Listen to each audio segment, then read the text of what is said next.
हाय दोस्तों, कैसे हैं आप लोग। मैं गौतम सिन्हा आपका एसपीएस क्लास में स्वागत करता हूं। ये देखिए कुछ क्वेश्चन लाए हैं जो ये सिलोजिज्म का क्वेश्चन है। स्टेटमेंट कंक्लूजन का क्वेश्चन है, समझे।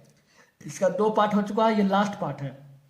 तीसरा पार्ट और लास्ट पार्ट है। अगर तीनों पार्ट देख लेते हैं तो एग्जाम में इससे इससे जितने प्रकार के सवाल पूछे जाते हैं एग्जाम में, सब प्रकार के सवाल को इसमें एनरोल किए हैं, समझे।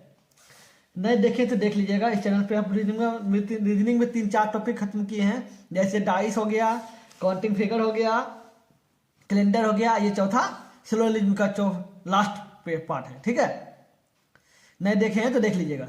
पार्ट 2 नहीं देखे तो देख लीजिएगा, ये पार्ट 3 है। चलिए देखते हैं क्वेश्चन होगा कैसे। क्या बोल रहा है, कुछ चपरासी निर्धन होते हैं, ठीक है। तो चपरासी का कुछ भाग, जैसे चपरासी हो गया, चपरासी दिया हुआ है, ये चपरासी है, चपरासी का गोला है, ठीक है। और चपरासी का कुछ चपरासी है, मतलब ये जो टोटल चपरासी है इसका कुछ भाग निर्धन है, निर्धन है, तो निर्धन है, ठीक है,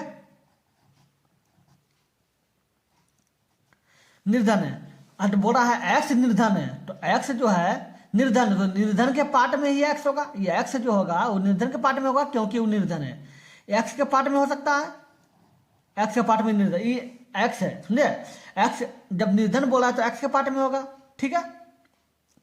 निर्धन के पार्ट में एक्स हो गया। अब बताइए, निर्धन के पार्ट में भी एक्स हो सकता है, ये हो सकता है कि एक्स यहां भी होगा, यहां भी हो सकता है, एक्स हो सकता है, नहीं हो सकता है, हो ही सकता है, क्योंकि बोल रहा है कि निर्धन जो एक्स जो है निर्धन है, तो निर्धन का पार्ट, ये वाला पार्ट भी निर्धन का है, ये टोटल पार्ट निर्धन का ही है, ये वाला टोटल पार्ट निर्धन का है।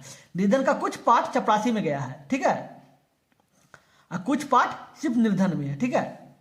तो इन निर्धन का पार्ट ये भी हो सकता है और निर्धन यहां भी हो सकता है, ठीक है, हो ही सकता है, दोनों हो सकता है, या ये हो सकता है, या सिर्फ एक हो सकता है।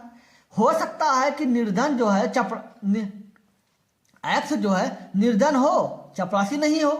चपरासी यहां सिर्फ, अगर यहां सिर्फ होगा तो चपरासी को, तो चपरासी के घेरा को, ये चपरासी का घेरा है तो उसको नहीं छुएगा। अगर एक्स जो है चपरासी होगा तो सिर्फ इतना दूर ही रहेगा, इतना दूर ही रहेगा, इसके एक्स ही इसके अंदर रहेगा। तो देखना है कि एक्स कहां पे होगा, ठीक है। अब देखिए क्या बोल रहा है कि एक्स चपरासी है, एक्स चपरासी है, ये एक्स जो है ये चपरासी है, ठीक है। ये एक्स तो चपरासी के दिख रहा है, लेकिन गारंटी तो फिक्स नहीं है कि एक्स चपरासी है, हो सकता है चपरासी नहीं हो, क्या है कि ये भी एक्स बाहर भी तो हो सकता है, निर्धन भी तो हो सकता है, एक्स चपरासी भी हो सकता है और निर्धन भी हो सकता है, कुछ भी हो सकता है। तो एक्स का फिक्स इसमें दे दिया, फिक्स एक्स चपरासी है, तो एक्स चपरासी तो नहीं होगा, क्या है कि फिक्स नहीं है कि चपरासी भी हो सकता। ये एक्स जो है यहाँ चपरासी भी कॉलोनी में, चपरासी के पार्ट में भी आ सकता है, और निर्धन, ये निर्धन का पार्ट है, ये निर्धन का पार्ट है, ये निर्धन का पार्ट है, निर्धन का पार्ट में भी हो सकता है, फिक्स नहीं है। तो क्या बोल रहा है, एक्स का परिवार बड़ा है इसमें। अब देखिए एक्स पता ही नहीं चल रहा कि इसका परिवार क्या है, चपरासी का परिवार है, ये निर्धन का परिवार है। जब पता ही नहीं चल रहा तो परिवार का मतलब क्या होता है, कुछ नहीं पता चल रहा। तो क्या ना ही निष्कर्ष, देखिए, तो ना तो निष्कर्ष 1 निकलता है, ना ही निष्कर्ष 2 निकलता है, मतलब कोई निष्कर्ष नहीं निकल रहा है, ठीक है। तो इसका मतलब डी नंबर हो जाएगा, समझे। चलिए देखते हैं दूसरे नंबर क्वेश्चन, समझ गए। बस आपको ध्यान देना है, चपरासी जो एक्स जो है ना ही निर्धन है और ना ही चपरासी है, कुछ नहीं है। क्योंकि अगर देखो फिर समझाते हैं, क्योंकि अगर एक्स जो है चपरासी में इधर रहता है, चपरासी के पार्ट में रहता है ना, ये एक्स जो है चपरासी के पार्ट में रहता है तो निर्धन नहीं होगा। अगर ये एक्स इधर रहता है निर्धन के पार्ट में, ठीक है, तो चपरासी नहीं होगा, फिक्स नहीं है।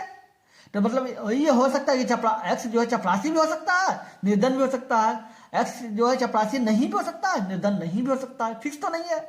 इसलिए ना तो इस दोनों में कोई निष्कर्ष सही नहीं हुआ। चपरासी तो फिक्स दे दिया है, नहीं होगा। अरे बोल रहा है एक्स का परिवार बड़ा है, तो एक्स का परिवार पता ही नहीं चल रहा है कि निर्धन का परिवार है या चपरासी का परिवार है, तो फिक्स नहीं है। बस ना ही निष्कर्ष 1 होगा, ना ही निष्कर्ष 2 होगा। चलिए 2 नंबर क्वेश्चन देखते हैं। इसमें इस तरह का क्वेश्चन एग्जाम में बहुत पूछा जाता है। चलिए देखिए क्या बोल रहा है, कुछ जूते सफेद हैं और सारे सफेद नीले हैं। तो एक बात जान ले, जब कुछ और सारे रहे ना तो सबसे पहले सारे वाला लेना, सारे रहे, सभी रहे, सब इस तरह का रहेगा तो पहले सारे या सभी लेना है, ठीक है। आपको नहीं देखे तो देख लीजिएगा, पहला वीडियो में हम बताए हैं ये कि सारे का जो टॉपिक होता है, सभी और सारे का, उसका गोला सबसे छोटा होता है। क्या बोल रहा है, सफेद, ठीक है, सारे सफेद है तो सफेद लिख दिए। सारे के साथ क्या है, सफेद, तो इसका गोला छोटा हो गया, ठीक है। अब क्या बोला, सभी नीले हैं, सारे सफेद नीले हैं, तो ये जो टोटल सफेद जो है वो नीला है, तो ये नीला का पार्ट हो गया। ये सफेद का टोटल पार्ट जो है क्या बोला, सारे सफेद नीले हैं, तो सफेद का पूरा पार्ट है, और सारे सफेद क्या है, नीला है, तो ये नीला का पार्ट हो गया। ठीक है, अब बोला कुछ जूते सफेद हैं। अब सफेद का पार्ट में जूता आ रहा है, जूता का पार्ट, जूता जो आ रहा है ये सफेद का पार्ट में आ रहा है। ठीक है, जूता, जूता जूता क्या आ रहा है, सफेद का पार्ट में आ रहा है। जूता सफेद का पार्ट में आ रहा है, तो नीला के पार्ट में भी तो आ रहा है, नीला के पार्ट को पार करके जाएगा सफेद का पार्ट में। जूता जो है नीला, अगर से उसको सफेद का पार्ट में जाना है, सफेद का पार्ट में जाना है, तो नीला के पार्ट को पार करके जाएगा। तो अब देखिए निष्कर्ष क्या बोला है कि सब जूते नीले हैं। जूते का सब भाग तो नीला नहीं है, सिर्फ देखिए इतना पार्ट नीला है, सिर्फ ये वाला पार्ट नीला है, सिर्फ ये वाला पार्ट नीला है, इतना पार्ट नीला है, तो गलत हो गया, ये तो गलत हो गया। क्यों? क्योंकि बोला है कि सब जूते, तो सब जूता तो नहीं है, जूता का सिर्फ इतना पार्ट नीला है, ये वाला पार्ट सिर्फ नीला है, ये वाला पार्ट सिर्फ नीला है, लेकिन ये पूरा पार्ट तो कुछ नहीं है, ये सिर्फ जूता है, कुछ नहीं है। अब बोल रहा है कुछ जूते नीले हैं, ये जूता का कुछ भाग तो नीला है ना, ये जूता का कुछ भाग तो नीला है, तो जूता कुछ नीले जूते हैं, ये हो गया सही। इसका मतलब केवल निष्कर्ष 2 निकलता है, हो गया। तो देखिए केवल निष्कर्ष 2 नंबर का निष्कर्ष है, तो केवल निष्कर्ष 2 लागू होता है। ठीक, 2 हो गया। चलिए 3 नंबर क्वेश्चन देखते हैं।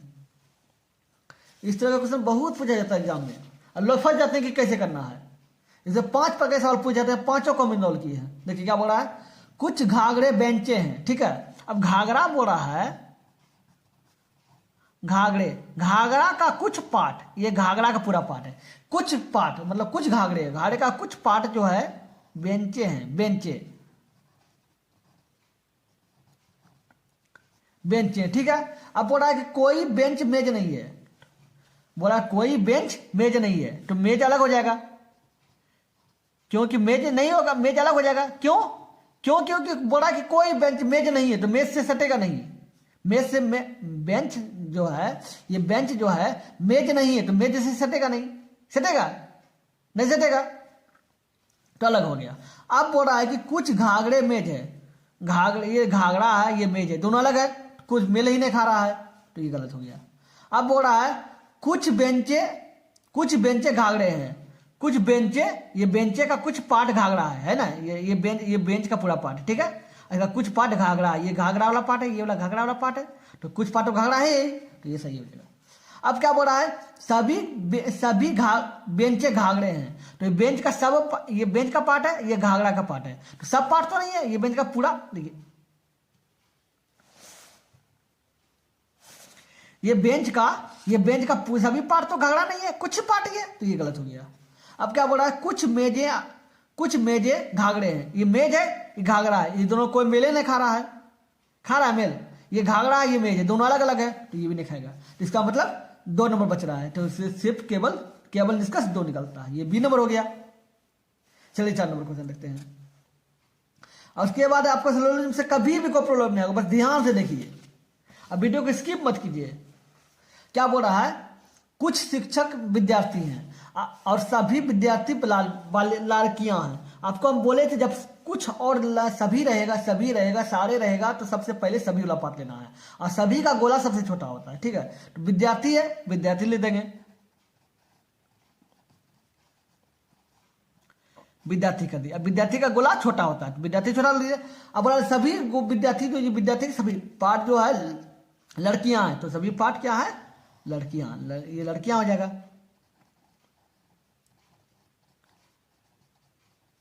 लड़कियां हो जाएगा। अब बोल रहा है कि कुछ शिक्षक विद्यार्थी हैं, विद्यार्थी का कुछ पार्ट, ये कुछ पार्ट विद्यार्थी का, लिख दे, कुछ शिक्षक विद्यार्थी हैं, तो विद्यार्थी का कुछ पार्ट कौन सा है, शिक्षक है।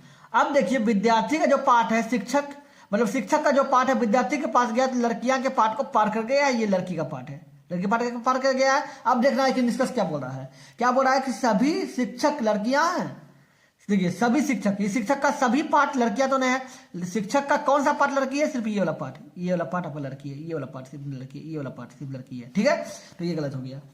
अब बोला है कुछ लड़कियां शिक्षक हैं, लड़की का कुछ पार्ट शिक्षक है, ये वाला पार्ट है, ये लड़की का पूरा पार्ट है, ये वाला पूरा पार्ट लड़की का है, इसका कुछ पार्ट ही शिक्षक है। ये देखिए ये शिक्षक का पार्ट क्या है, इतने तो इतने दूर ही शिक्षक का पाठ है। तो कुछ पाठ ही है तो सही है, कुछ लड़कियां शिक्षक है, सही बात है। लड़की का कुछ पाठ तो शिक्षक है, कुछ पर सही है। अब बोला कुछ लड़कियां विद्यार्थी है, ये देखिए ये लड़की का पाठ है, ये लड़की का पाठ है, इसमें कुछ विद्यार्थी है, ये वाला पाठ विद्यार्थी है, तो कुछ तो विद्यार्थी है, छोटा वाला पाठ विद्यार्थी है ना, विद्यार्थी। ये पूरा लड़की का पाठ में छोटा पाठ विद्यार्थी है, कुछ पाठ तो है विद्यार्थी, ये सही हो गया। अब क्या बोला, सभी विद्यार्थी शिक्षक है, विद्यार्थी का सभी पाठ तो शिक्षक नहीं हो सकता। ये देखिए ये विद्यार्थी का पाठ है, इसका कुछ पाठ ही शिक्षक है, ये वाला पाठ शिक्षक है, तो बस ये गलत हो गया। इसका मतलब 2 और 3, तो केवल 2 और 3 निष्कर्ष क्या है, ये 3 नंबर है, केवल निष्कर्ष 2 और 3 निकलेगा। ये 4 क्वेश्चन आपका पूरा हो गया, समझे। हम सिलोजिज्म का पूरा खत्म कर दिया, अगर सिलोजिज्म नहीं देखें तो देख लीजिएगा, समझे। अगर आप मेरे चैनल पर नए हैं तो सब्सक्राइब कीजिए, अगर वीडियो अच्छा लगा तो लाइक कीजिए, कमेंट करके जरूर बताइएगा वीडियो कैसा लगा, समझे। चलिए फिर मिलते हैं अगले वीडियो में, गुड बाय।